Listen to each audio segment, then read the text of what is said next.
I'm Eytan Shander for Awesemo. We are back. 3 plays for the Jock Market community tonight, Friday night of the NBA. But first, we want you to be a part of what's going on at Jock Market. So download the app, sign up, and use our promo code Awesemo, AWESEMO.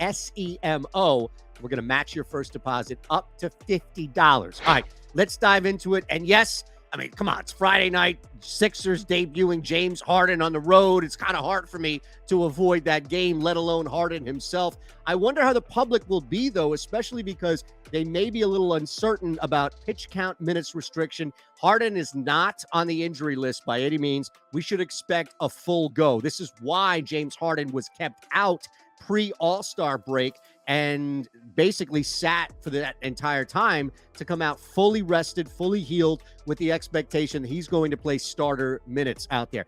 That alone, though, that concern and maybe that unknown from the public is enough for people to kind of stay away from him, especially in that pre-IPO phase. I think once the game begins, you'll get a pretty good idea of who James Harden is on the Sixers, how he fits. But this concern, this trepidation, if you will, that Harden is just going to sit for more often than not, it's going to be some Klay Thompson type scenario. No, he's going to be in a really interesting spot right from the jump because he fills 2 voids now. He fills a shooting void that was left by Seth Curry, and he's a better shooter than Seth Curry, not the other one.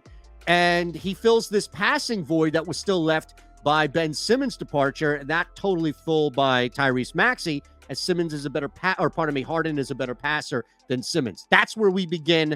James Harden, I want to get as many shares as I can on a cheaper standpoint because I think the public will try and stray away more often than not. All right, next play. Gary Trent Jr. here comes off a huge game last time he was out, which is over a week ago when the Raptors took on the Wolves, win on the road there.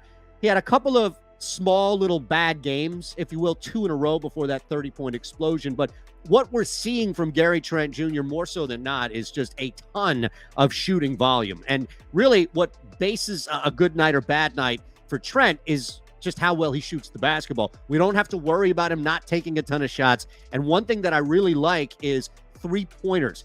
Love the 3-point prop, as you know me, but in the case of Jock Market here, I want to attack a guy who also has some decent volume behind him where he could shoot 33 to 40% from 3, and it's still a solid night. It's a really good return because he's taken 10 to 12 threes. Saw that 12 threes. Even the games in which he struggled. Look, guy scored 6 points the game before that against New Orleans. Granted, he only played 28 minutes, but shot 2 of 15, 2 of 8 from 3. So Gary Trent Jr. on Toronto is a must look as far as from 3, simply because the offense has not budged or really wavered since his arrival and has done more to bend around him, getting him some shots. So that's where I want to target more so than anything in this Raptors game, is looking at Gary Trent Jr. against a Charlotte team that absolutely loves the 3-point shot. So expect Toronto to try to keep up.